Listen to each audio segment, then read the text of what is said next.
Hello, everybody. Steph Curtis Riley here again. Thank you for joining us, and I hope you're enjoying the event so far. Lovely to have you with us. I am joined now by Edwin Vetterling and Sandra Volters. Edwin from Yala Luxury Canvas Lodges, so our main sponsor, and Sandra's from Array Tensile Design. Hello and welcome, Edwin and Sandra. Hi, Steph. Hello. Great. We can hear you loud and clear. I'm going to start with you, Edwin, and then Sandra, if you can follow. Can you explain a little bit about your businesses and what it is that you do? Yeah, well, first of all, I'm the commercial director for Yala since September 2019. As a company, Yala, formerly known as Luxe Tenten, which is a typical Dutch name that describes the product, is active in the design, the production, marketing and sales, but also the construction and installation of high quality canvas lodges. So in over 50 countries all around the globe, we've built approximately 7,000 lodges so far. So in the 12 years that the company exists now. And with offices in Singapore, Dubai, Rome, of course, our headquarters here in the Netherlands, where I'm based, and Tennessee in the States. We have established a dealer network and an agent network of more than 40 partners that bring our products to the market. So our portfolio widely consists of 12 different models, but within these models, we have a broad range of varieties to really tailor the lodges and the tents to our customers' needs. We offer 4 different lines of interior at Yala, even to meet the highest standards of luxury. And the prices of the range, just to give you an idea, they vary from 10k euro at the lower part of the portfolio, all the way up to more than 100,000 euros for high-end canvas villas, as I would tend to call them. So that's a bit on Yala. Lovely. And Sandra, can you explain a little bit about your business, please? Yes, I'm Sandra, Managing Director of Array Tensile Designs. We belong to the same family as Yala, so that's also why we're doing this session together. And our what we offer adds to what is offered by Yala. So what we do concept development, which means that we are designing new resorts from scratch on. So customers really come with an empty spot of land, and they ask us, how can we translate this to a gated resort based on our vision? So that's one thing we offer. And on the other hand, what we also do, we design and produce customized structures. And with customized, if somebody really wants to have something special, or they want to fit a structure on a place which is really impossible, that's where we come in. So we really design it custom made, and we produce it as well in the end. Fantastic. And are there any trends that you've noticed? I'm going to aim this at Sandra. Any trends that are becoming stronger over the years? Yes, yes, there are a lot of trends going on. Actually, we did a great research last year together with Yala, also to optimize the portfolio of what we offer. And actually, what you see, that one of the most important trends is that consumer really want to reconnect with nature. So people really want to be in nature. They feel a lot of stress during their daily life, and they want to rewind in the woods or wherever they can go.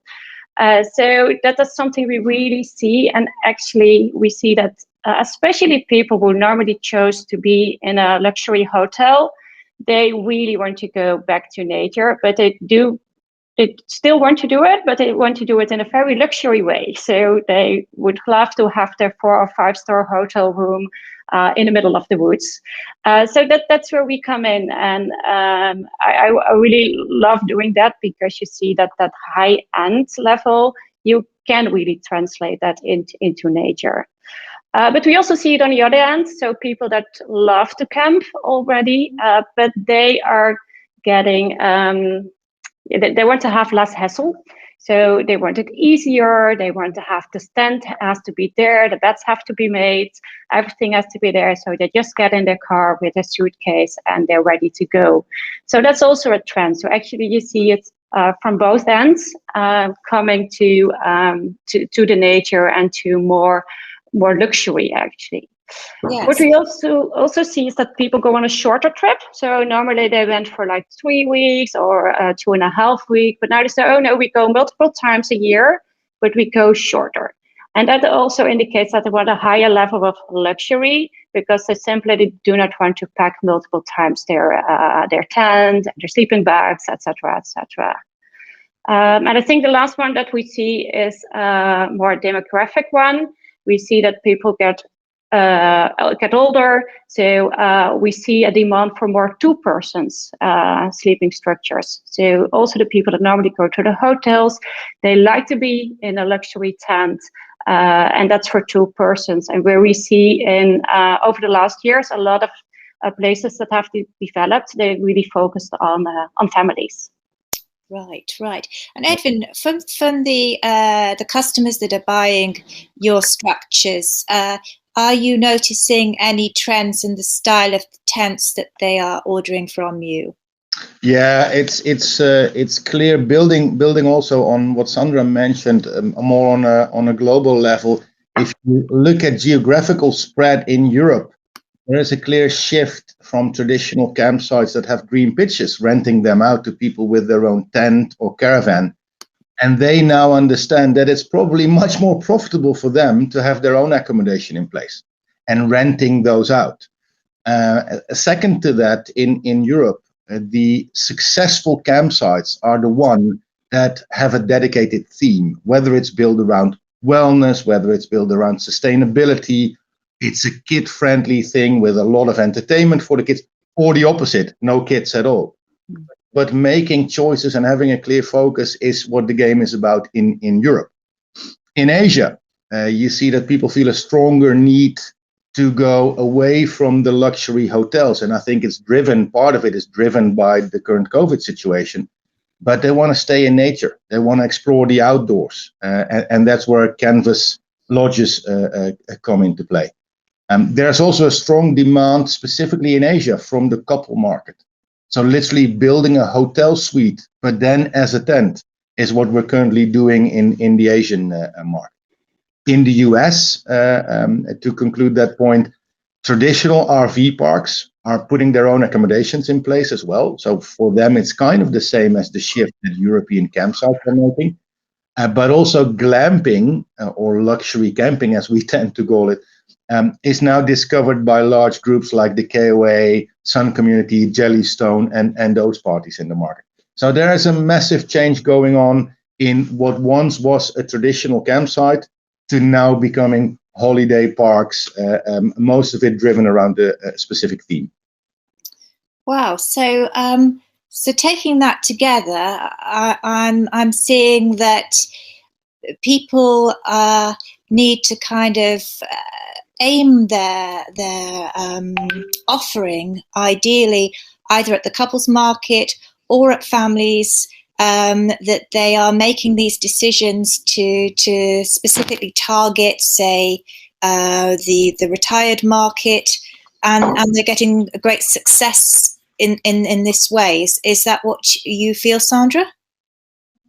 Yes, I think that's really where we start with concept development. Our first focus is really what do you want? What is your vision? What is your customer? Who is your customer? What does he want? How does that look like? Is it a family? Is it what kind of people? And what we first do is we make a list, and on that list, everything is on it. What needs to be there to comfort the consumer that you have in mind? And I think that's the most important part of the whole process. So there's a lot of technical stuff going on after that. And there will be a lot of different designs also. There will be a lot of different drawings. But if we get it right in the beginning and we really understand what someone's vision is and we can translate that to a concept, I'm very sure it will be a great success when it gets introduced. Fantastic. And do you feel that the environmental aspect, the eco aspect, has become stronger for your customers as a requirement, as an aspect of their project, Edwin? Yeah, it's playing a more vital role for them. It's always been an important thing for them, but then from a point of view that they were restricted to building permits locally, regionally, nationally, and whether they were putting mobile homes, tents, or brick and mortar accommodation into place, there was always some kind of regulation that they needed to take into account. But now with the whole carbon dioxide emission discussion going on, there's other building restrictions because it's more difficult for them now to build stone accommodations. And that's where other solutions come in. So sustainability, eco is really a theme for them, our customers, but specifically also for their guests. And that linking that to that back to nature trend and the demand on guest side means that the campsite, the holiday park, the resort needs to provide things like electrical vehicle charging stations on their site, because this is the awareness that their guests have. It's about panels, and we're currently working on offerings to provide solar panels, for example, and all other kind of environmental friendly solutions that they need to take into account while developing their resort, campsite, whatever it is. Fantastic. We've got a couple of questions here, so I'm going to cut into my questions and see whether you can answer those from our delegates. I'm going to start with Louis Thompson has asked a question. Do you find that the use of canvas structures is being replaced by tensile membrane? He says, quite a technical question there. That is a technical question. We're the right persons to answer. At least from my side, I always put it simple. We use timber, canvas, and PVC structure for the roof, and we've been doing so for the last 12 years. There's new developments. There's a constant innovation on the product side, but that I think digs too much into the technical detail. Yes. That's fine. I think Louis can probably find you on your stand later and ask a little bit more questions about that. I'm going to move on to Manuel de la Rosa. He is a data scientist. This might be another technical question here.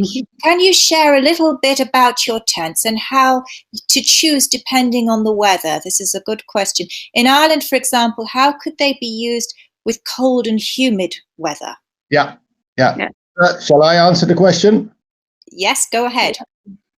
This is a constant challenge for us, and it links to the demand that we often get. How can we extend our season? We're based in the Netherlands, so there's a 100-day season every year. How can we extend it? It's the same in Ireland. I think we share the same climate, unfortunately. So it starts with looking at the materials we use. So canvas is canvas and has a low insulation value. So we're now working on developing a canvas with a high insulation value. Again, that goes into the technical procedure, but it is one thing. We use wooden floors that leave the cold from the ground going up. And even by building approximately 0.5 meters above the ground, which we normally do, we're still looking at how can we use insulation for the floor. We're looking at heating solutions, but then eco-friendly heating solutions. So we have a solution with a pellet stove, but still, and it's kind of eco-friendly, but the pellet stove is still heating the air, which is not the right thing in a thing like a tent, because air just goes out of the tent. So we're now looking into infrared solutions, which gives heat by radiation directly to the body and is probably a better and more sustainable solution. So there is a constant development. Then on the other climate aspect, wind, for example, all our tents have gone through static engineering tests and are certified and can stand up to 10 Beaufort wind speed. So should be no concern by putting them on an island, and I'm not calling Ireland an island, don't get me wrong, but by putting them on an island or a windy place anywhere in the world. Fantastic. Thank you for that. Let's just talk, we were an investment summit. Let's just talk about the return on investment of canvas lodges such as yours and projects such as yours. What advice do you give customers about the ROI? Yeah, it depends. So it really, I think it links to what we said before.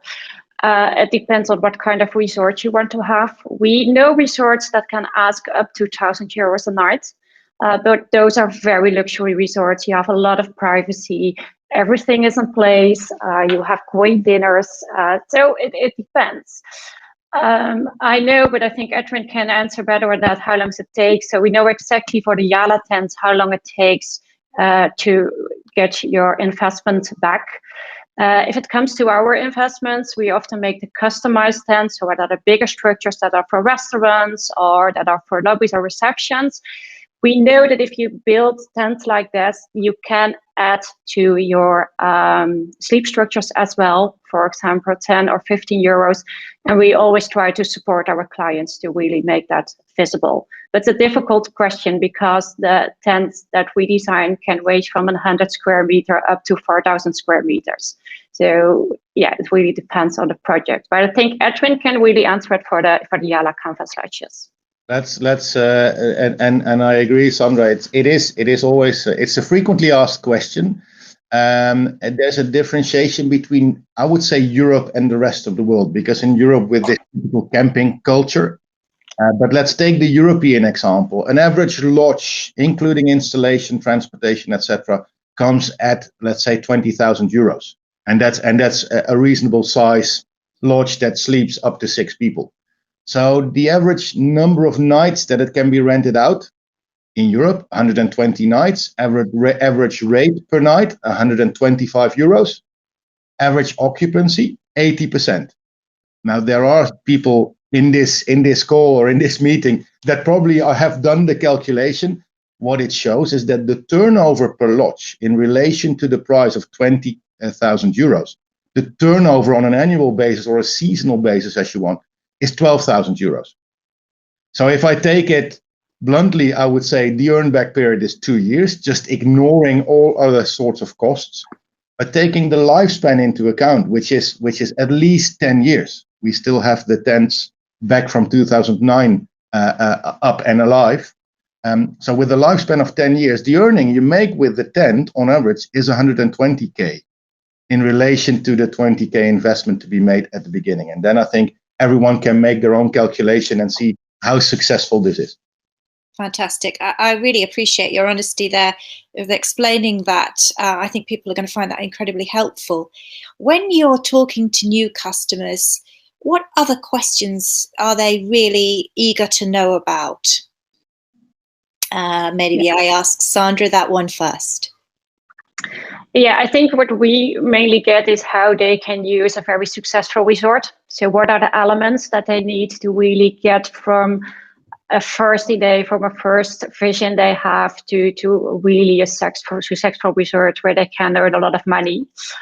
And I think we already answered part of that during the session. So it's really about the concept must be aligned with your target group. It must be very, very clear what elements you need to make them happy. But also what we see more and more important is the privacy. So people, even when they're very close to each other, you have to give them the feeling that they are on their own. And I think that's the good thing that we can do with tents, because we can elevate them. So we can build them on height, we can build them lower, we can turn around. So most of the times we can do that with a smart plan of vegetation. We can really give them the feeling that they're on a very private place. But we also see the facilities that they really must be in line with what they are expecting. So playgrounds or a spa are totally different things, but it really depends on who's your target group. And the optimal use of the locations. So views are very important. People want to reconnect with nature. So they really have to have a view that gives them that feeling when they are at breakfast or at dinner. They really need to have the idea of a special place which they can share online with their friends. So I think that's the most question that we receive next to all the price and timelines. Maybe the timeline is an interesting one. It can be done on 6 to 8 months. We can go from scratch to a resort, but that means that everything must be allowed. So we have to be sure that the government agrees on it. But from a technical point of view, we can do it in 6 months. Fantastic. Edwin, do you have anything to add to that? I must actually just mention that we've had some more questions. Ali, who is obviously based in Africa, he's interested in the maintenance aspect for the lodges, and also he's got the opposite from our Irish question. He's obviously in a very different type of climate. Yeah. So not only in Africa, we get the question about maintenance from all over the world. And the simple answer is it's minimal. There's two aspects in the tent that require a bit of maintenance. One is the zippers, and that can be done with a bit of fat once a year just to make them go smooth so they don't break. That's a simple thing. We use YKK zippers, which are the best in the world.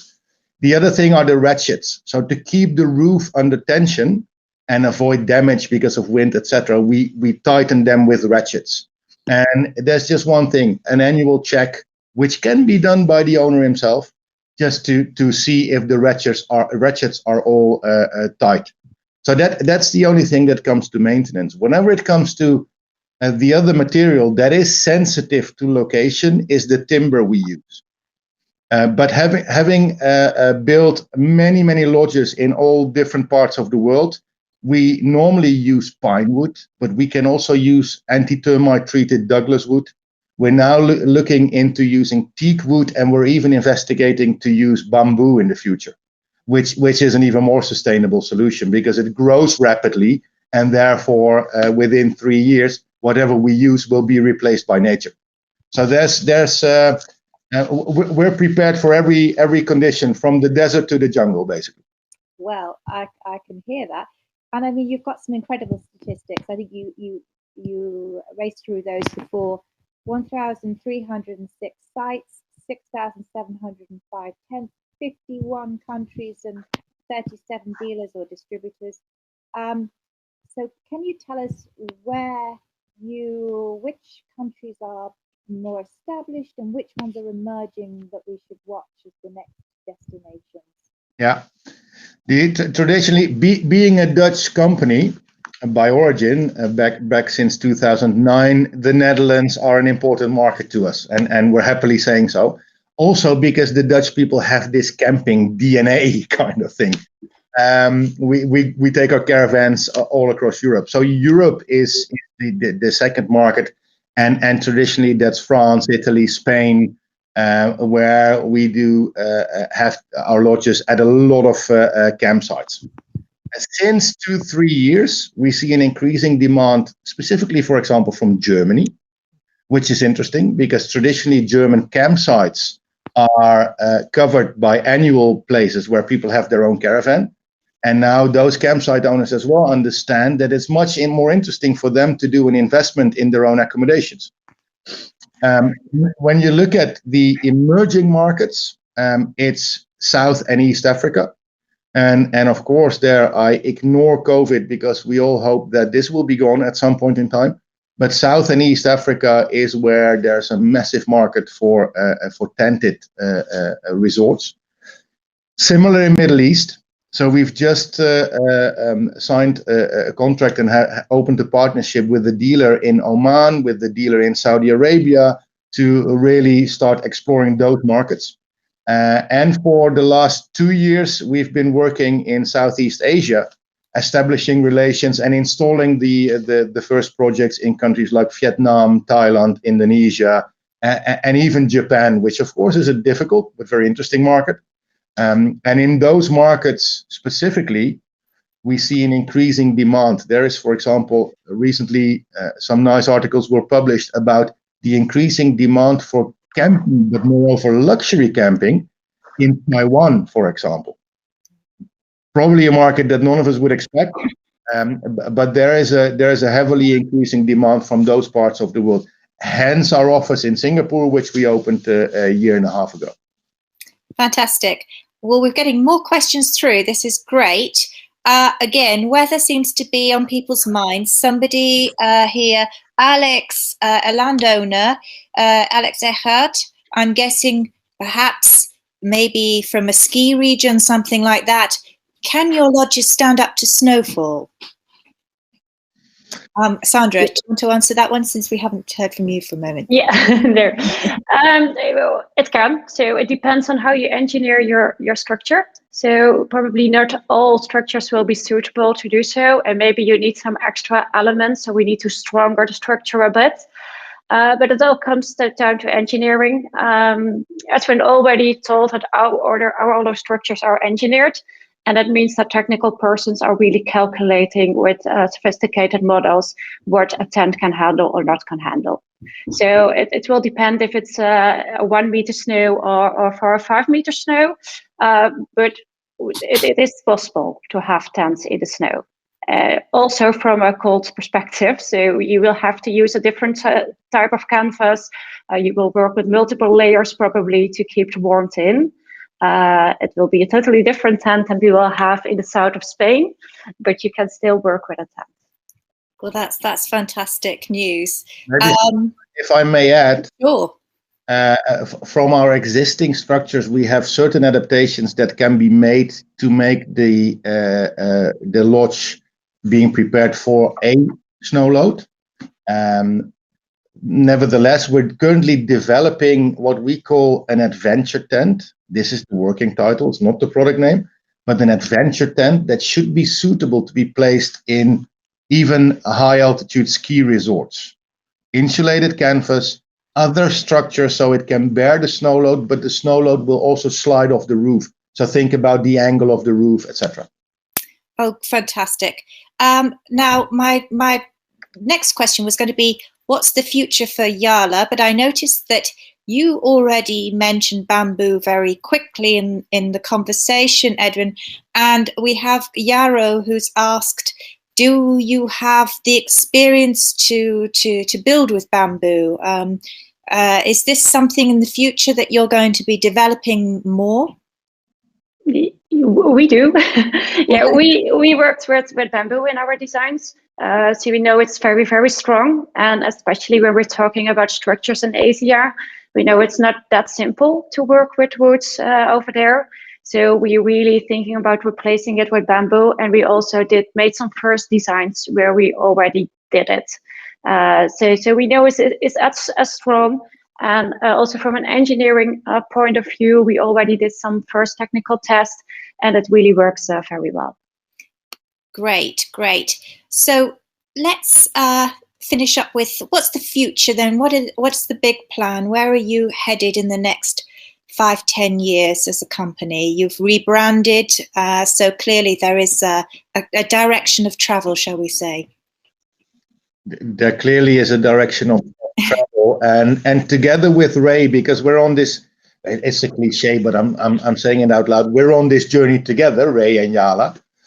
But we have a clear vision, and with that we have our 3 values in mind. So first of all, we're pioneers, which means we're always looking for what's new in the market, and if it's not in the market, we'll create it. And I already mentioned the part of heating.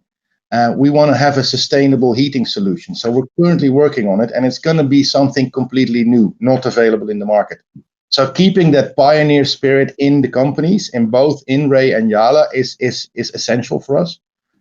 Then secondly, as the reliable partner, our aim is to extend our dealer and our distribution network. And by doing so, offering all our customers all across the globe the perfect treatment, the perfect serve every time. So, and that varies from a single lodge that we put next to an agriturismo in Italy, all the way to building a full resort, full scope on an island in the Pacific somewhere. And last, but definitely not least, because this is a value that we value maybe most, is the fun. And as important it is for us to have fun in growing our company, in growing our business, we'd like our customers to have a fun experience while they go through the process of the development of their concept, all the way up to having this small party when the building of the tents and the lodges is finished and we pop the champagne. So finally, their guests can have fun and build great memories while having their stay with them. Pretty much to the end of our session now. That went so quickly. I just want to thank you both for being here. Thank Yala for being our main sponsor, not just for this event, but for our next 2 events, which is a wonderful support. Now,